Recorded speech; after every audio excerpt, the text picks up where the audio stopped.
1860 ये वो वक्त था जब इंडस्ट्रियल रेवोल्यूशन अपनी पीक पर था और फैक्ट्रियों में काम करने के लिए वर्कर्स की शॉर्टेज थी। तब लोग खेतीबाड़ी हाथों से तैयार शुदा सामान तैयार करके और कुछ छोटे मोटे काम करके अपना गुजर बसर कर रहे थे, लेकिन वो अपनी सोच में आजाद थे, सवाल कर सकते थे, जवाब मांग सकते थे और सबसे बढ़कर किसी की ख्वाहिशात के लिए उसके गुलाम नहीं थे। लेकिन फैक्ट्रियों में तो ऐसे वर्कर्स की जरूरत थी जो सवाल ना करें, बस एक एंड्रॉइड मशीन की तरह ऑर्डर्स को फॉलो करें। वैसे ये सिस्टम 1806 से ही इंट्रोड्यूस करवाया जा चुका था द पर्शियन एजुकेशन सिस्टम के नाम से, जिस पर हम पिछली वीडियो में बात कर चुके हैं। इस सिस्टम में वो सब शामिल था कि किसी को कैसे अपना फर्माबरदार बनाया जाए, इतना माइंड वॉश किया जाए कि सुपीरियर्स के ऑर्डर के अलावा कुछ नजर ही ना आए। 1860 तक ये सिस्टम पूरी दुनिया में दीमक की तरह फैल चुका था। हर कंट्री ने अपने खुद के बनाए हुए एजुकेशन सिस्टम को द पर्शियन एजुकेशन सिस्टम से रिप्लेस कर दिया और इस वक्त तक 1806 के बाद पैदा होने वाली नई नस्ल को अपने काबू में कर लिया गया था, जिनकी ना तो अपनी सोच थी और ना ही ख्वाहिशात। लेकिन मसला तब शुरू हुआ जब इंडस्ट्रियल रेवोल्यूशन का आगाज हुआ और अब फैक्ट्री मालकान को फर्माबरदारी के साथ साथ एक और चीज चाहिए थी कि लोगों को एक ऐसे सिस्टम में बांधा जाए जो सैलरी बेस्ड हो,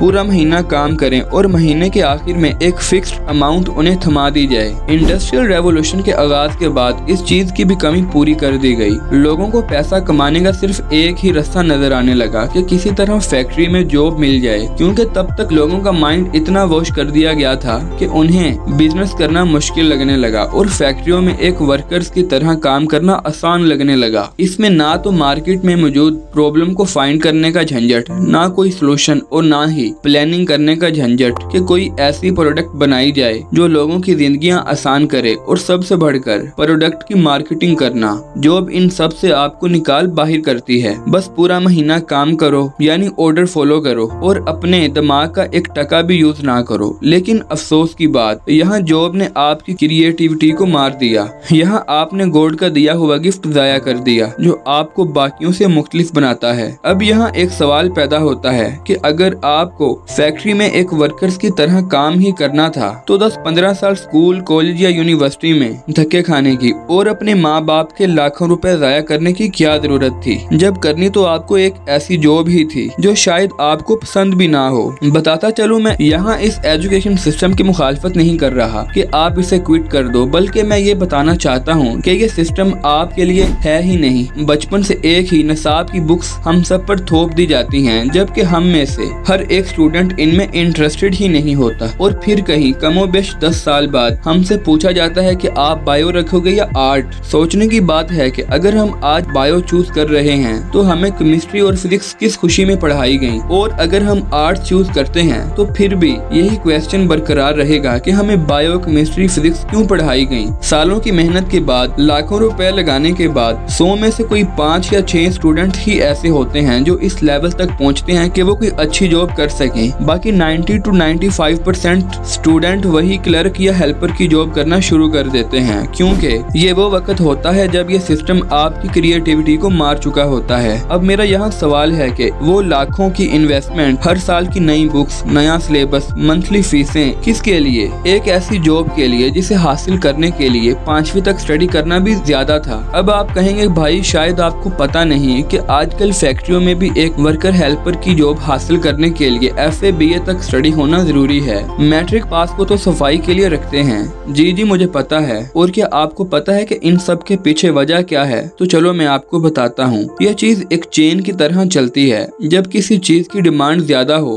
और सप्लाई कम हो तो ऑटोमेटिकली उस चीज की वैल्यू बढ़ जाती है, और बिल्कुल इसके ऑपोजिट, अगर किसी चीज की डिमांड कम हो और सप्लाई ज्यादा हो तो इस चीज की वैल्यू गिर जाती है। और आजकल यही चल रहा है। जब इंडस्ट्री के पास वर्कर्स को चूज करने में ऑप्शंस ज्यादा होंगे और डिमांड इस हिसाब से नहीं होगी तो ऑटोमेटिकली वर्कर्स की वैल्यू गिर जाएगी और फैक्ट्री वाले चाहेंगे कि अब इनमें से सबसे अनमोल रत्नों को चुन लिया जाए। वर्ल्ड बैंक के मुताबिक 2025 में पाकिस्तान में गुर्बत की शरह 42.4% है, यानी 4 में से 1 से ज्यादा लोग गुर्बत की लकीर से भी नीचे जिंदगी गुजार रहे हैं। ये एजुकेशन सिस्टम तो इसी स्पीड से सप्लाई दे रहा है, लेकिन आगे डिमांड हर रोज कम होती जा रही है। अब आप सोच रहे होंगे कि इसका कोई हल भी मौजूद है या नहीं। जी हाँ, मेरे पास इसका हल मौजूद है। हल बताने से पहले मेरी आपसे दरख्वास्त है कि अगर अभी तक आपने हमारा चैनल सब्सक्राइब नहीं किया तो बराए मेहरबानी चैनल को सब्सक्राइब कर लें। चैनल अभी कमजोर है और हमें आपकी सपोर्ट की जरूरत है। तो आइए अब हम हल की तरफ चलते हैं। जी, अब अगर मैं आपसे कहूँ कि आपको इन सब से निकलने के लिए इस एजुकेशन सिस्टम को क्विट नहीं करना, बस कुछ चीजें हैं जो मजीद ऐड करनी है। पाकिस्तान जैसी कंट्री की बात की जाए तो यहाँ प्रैक्टिकल से ज्यादा थ्योरी पर फोकस किया जाता है, जबकि बिल्कुल इसके ओपोजिट अगर यूरोप की तरफ देखा जाए तो बचपन से ही थ्योरी के साथ प्रैक्टिकल पर भी फोकस किया जाता है कि जैसे ही बच्चा डिग्री लेकर बाहर निकले साथ ही वो किसी न किसी शोबे में प्रोफेशनल होता है। जबकि पाकिस्तान में डिग्री लेने के बाद फिर कोई 5-6 साल का डिप्लोमा अलग से करना पड़ता है और मिलता फिर भी कुछ नहीं। आपको अपनी क्रिएटिविटी को पहचानना होगा और इसका इंतखाब कोई एक बार में नहीं हो जाएगा।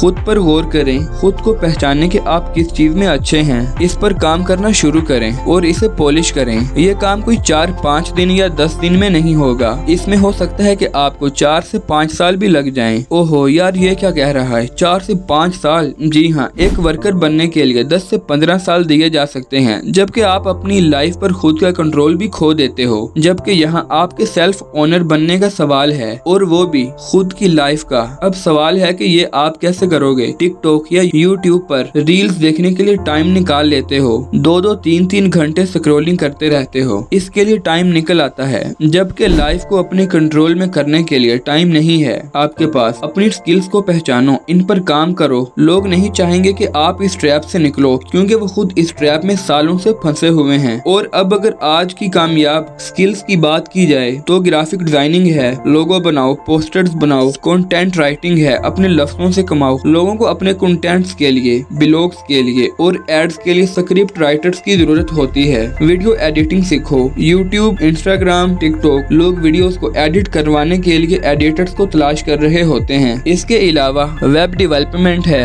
वेबसाइट्स बनाओ और डिजिटल बेचो। फोटोग्राफी है, डिजिटल मार्केटिंग है, फ्रीलांसिंग है, फाइवर, अपवर्क, लिंक्डइन है। क्लाइंट्स क्रिएटिव्स को तलाश कर रहे हैं। अपनी खासियत को पहचानो और इसे पॉलिश करो, पायलट टेस्ट करो और ये सब आपके अंदर मौजूद जज्बे से ही होगा कि मैं इस ट्रैप से निकलना चाहता हूँ या नहीं। तो अगर आप इस ट्रैप से नहीं निकलना चाहते तो जैसे ये लाइफ चल रही है वैसे ही चलने दें। आज आप खुद को इतना कीमती बना सकते हैं कि कंपनियां आपको तलाश करें, ना कि आपको जा के कंपनियों के आगे लाइनों में धक्के खाने पड़े। और याद रखो, आपकी कामयाबी सिर्फ आपकी नहीं होगी, ये कामयाबी पाकिस्तान की भी है, क्योंकि जब आप आगे बढ़ोगे तो पाकिस्तान भी आपके साथ साथ आगे बढ़ेगा। तो दोस्तों, उम्मीद है कि ये वीडियो भी आपको पिछली वीडियोस की तरह अच्छा लगा होगा और इससे भी आपको बहुत कुछ सीखने को मिला होगा। वीडियो को लाइक करें और कमेंट्स में अपनी राय का इजहार जरूर करें और इस तरह की मजीद मालूमाती वीडियोस को देखने के लिए चैनल को सब्सक्राइब भी जरूर करिएगा। तो हमारी मुलाकात होती है अगली वीडियो में, तब तक के लिए अल्लाह हाफिज।